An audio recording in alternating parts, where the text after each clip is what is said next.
எனக்கும் என் ஹஸ்பண்ட்க்கும் ரொம்ப பிடிச்ச ஸ்பாட் இது. அடிக்கடி ஜங்க் ஃபுட்லாம் சாப்பிட்றதுக்கு கூட்டிகிட்டு வர மாட்டாங்க. ப்ரெக்னன்சி டைம்லையும் கூட டெலிவரிக்கு அப்புறம் கூட நானே தான் சமைச்சேன். சிம்பிளாக முடியலனாலும் கம்ஃபர்ட் ஃபுட்டாக சமைச்சு சாப்பிடணும்னு நினைக்கிற ஆள்.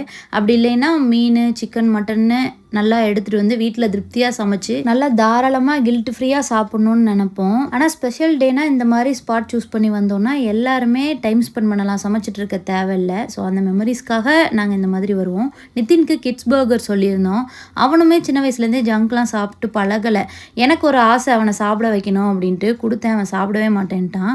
நான் என்னோட பர்கர், ஹஸ்பண்ட் வந்து அவங்க சிக்கன் சாலட் சொல்லியிருந்தாங்க. நாங்கள் நல்லா என்ஜாய் பண்ணோம். பன்னெல்லாம் நல்லா சாஃப்டாக இருக்கும். உள்ளே இருக்க அந்த ஸ்டஃப் எல்லாம் நல்ல குவாலிட்டியாக இருக்கும். நல்ல ஒரு பர்கர் சாப்பிட்ணும் அப்படின்னா எக்ஸ்பீரியன்ஸ்க்காக இந்த ஸ்பாட் வரலாம். ஆம்பியன்ஸ் நல்லா இருக்கும். நல்லா க்ளீன் அண்ட் ஹைஜீனிக்காக இருக்கும்.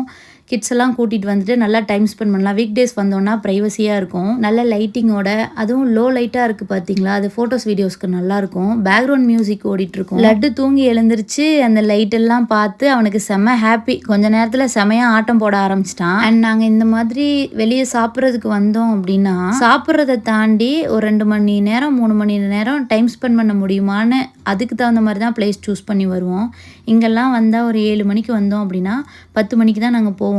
அது வரைக்கும் பொறுமையாக சாப்பிட்டுட்டு ஃபோட்டோஸ் வீடியோஸ்லாம் எடுத்துகிட்டு குழந்தைங்கள கூட்டிகிட்டு வந்தால் அவங்களையும் விளையாட வச்சுட்டு அப்புறம் தான் போவோம். லட்டு 1 மணி நேரம் தூங்கிட்டான். அந்த டைமில் நாங்கள் சாப்பிட்டுட்டோம். நிதின் தான் பர்கர் சாப்பிடல. அதனால் மறுபடியும் அவனுக்கு சிக்கன் ஸ்ட்ரிப்ஸ் வாங்கினோம். அதுலேயும் கொஞ்சம் மிச்சம் வச்சுட்டான். நாங்கள் எல்லோரும் ஷேர் பண்ணி சாப்பிட்டோம். வீட்டுக்கு வந்து பார்க்கும்போது ஃபோட்டோஸ் வீடியோஸ்லாம் ரொம்ப அழகாக வந்திருந்தது. இந்த டே எங்களுக்கு ரொம்ப மெமரபுளாக இருந்தது. சப்ஸ்கிரைப் பண்ணி வச்சுக்கோங்க. அடுத்த நாளே நான் டயட்டுக்கு ஸ்விட்ச் ஆகிட்டேன். அதை நான் அடுத்த வீடியோவை ஷேர் பண்ணுறேன்.